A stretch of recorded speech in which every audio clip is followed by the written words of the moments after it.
that we're facing. The recession is hurting small businesses, it's hurting individuals, and it's hurting our governments. And to make those tough budgetary designs, to make those tough budget decisions, particularly in a recession like this, I believe Governor Kane has done a good job over the last few years, also with Mark Warner. What we need, and I mentioned this before, is we need stronger auditing, stronger accountability systems, stronger transparency systems, putting the budget online for everyone to see it. So we bring a sense of fiscal responsibility back in to our government, and also to try and make sure that as citizens, as taxpayers, and giving this money to a stewards, as we would be, that they know where it's being spent.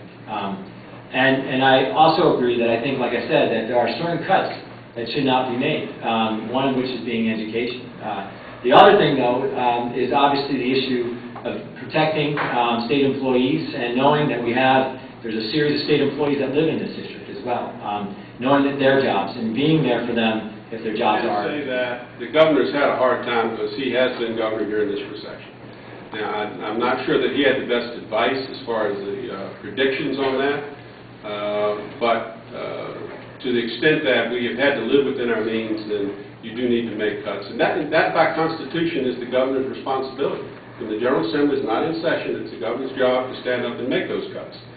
And I think we have to give what he did a look. The RS, 7% to higher ed, but he cut 100 MR waiver slots. That's the most vulnerable people in our community. So again, this process of governing and the budget is cyclical, but when we have a recession, we have to live within our means, and that means you have to look at all the things that we have